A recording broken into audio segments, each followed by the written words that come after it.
Well, Mark, I got 100 texts after the game of the weekend asking why Southland can't score tries, so I'll let you answer them. Yeah. Well, it's not through lack of effort. I mean, if you go through and you look at the stats and the video footage, there's plenty of line breaks. I mean, we've got some issues there around our support angles and maybe pushing passes that aren't there. It's not through lack of effort, but I mean, we're getting there, and we're getting an understanding about what that looks like and feels like in terms of our support. But we're not far off. We can't be far off, and we're working pretty hard to get there. Is it a communication thing? Are players getting to know each other and knowing, who to look out for? Yeah, certainly. And there's a new attacking system this year, and there's new faces. So there's the body language and reading guys and being in the saddle with guys and understanding what they can and can't do. It's decision making under pressure about when to offload and when not to offload. So all that transpires pretty quickly.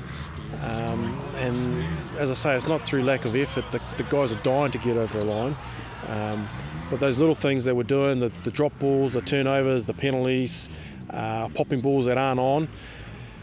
And then we obviously let the team off the hook, and we don't build the pressure and we don't build the phases. So that's a real work on for us. So we didn't get beyond 4 phases. I think we got beyond 4 phases once against Northland, which, and when we did that, we got a penalty. And so the idea is to be patient, and if we can do that, we'll get there. And if we can minimise those mistakes and those penalties, then we have every confidence we'll get over the line. Yeah. That decision-making, it's split second, isn't it? Yeah. Especially inside the 22, do I or don't I? And that comes with experience. Yeah, certainly. And there's a lot of young guys and guys that haven't played at this level, and so they do get excited. And as I said earlier, there's nothing more we want to do than put points on the board, and perhaps we're just a bit ahead of ourselves. Well, let's talk about something positive, and that was the defence. You only conceded 1 try, and that was through an intercept. So the framework there, the system there is working. I mean, that was a big work on last week, was our defensive systems and making sure we are accountable in the tackle and trying to be more dominant at the breakdown. And so, yeah, it was a shame that we let that intercept in. But as I say, you look at the stats-wise and the carrying and the possession and the territory, and the line breaks, we're getting there. We're just not quite getting over the line, which is the next challenge. And they had a couple of game breakers you contained very nicely, Ranger, Southland and Butler. Yeah, that's right. I thought Cardiff and Brian stepped up really well. Robbie added a lot of confidence at the back there. And so, I mean, he'll be looking to improve as well from that performance. He was a bit rusty by his own admission. So, look, we got the talent, we got the ability. And I think, hopefully, fingers crossed on the weekend, we can actually show a bit more patience. And it's a completely different role for Robbie. He's perhaps the junior in the Chiefs. Here, he's one of the senior men now. Yeah, that's right, and he's been great since he's come in.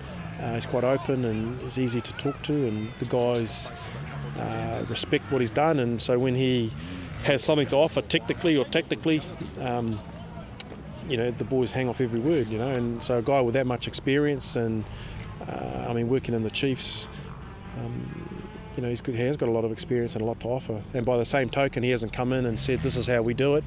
And this, so he's fitting into what we're about as well, which is great, which is a credit to him too. Well, Harley, it would have been nice to have got a win over your old team. Not quite good enough on the day.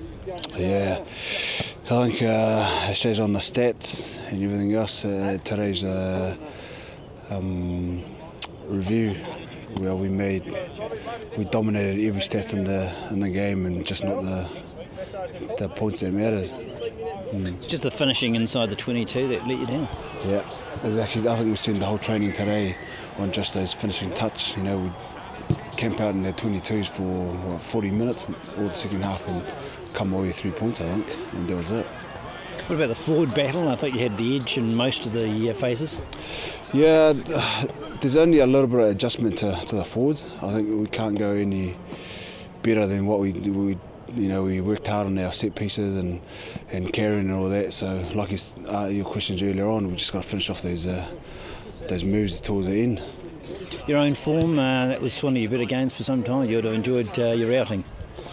Not too sure about that. I just got out there and tried to.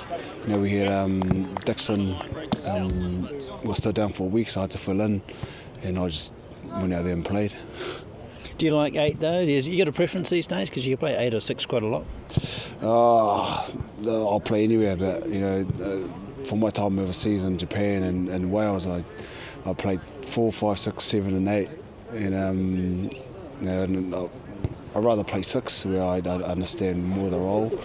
But if I had to play lock or 8, I'll jump in it and give it a crack.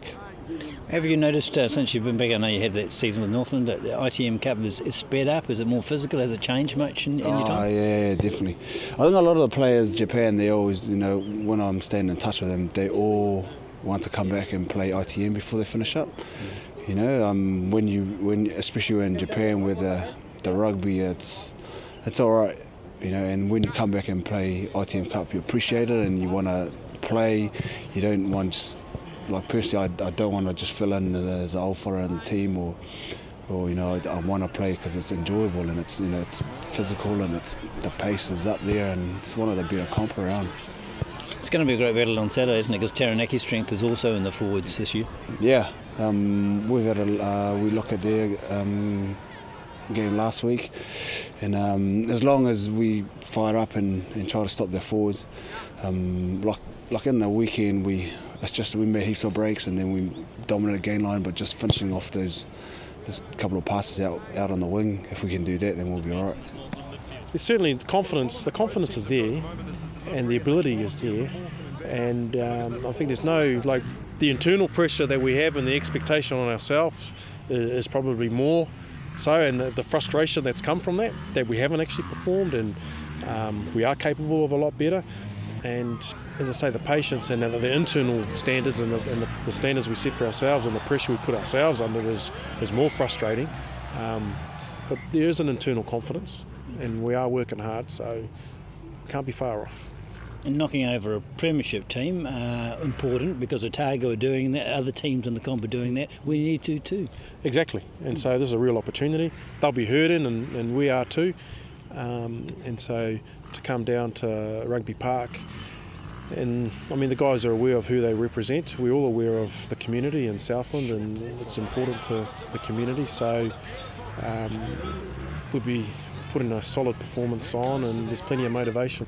I think it's going to be a great match-up because we have 2 fairly even forward packs from what I've seen so far. It'll be which backline gets their head around the game quickest that could win. Yeah, and I think the idea is we've got to earn the right to go wide. I think we've gone wide and we haven't earned the right to go wide a lot of the time, so we've got to win that north-south battle. We've got to get the dominance, get the body position right, and get in behind the gain line. And then once we've done that, go wide. 2 fairly even back lines. It's going to be a pretty even competition, I think.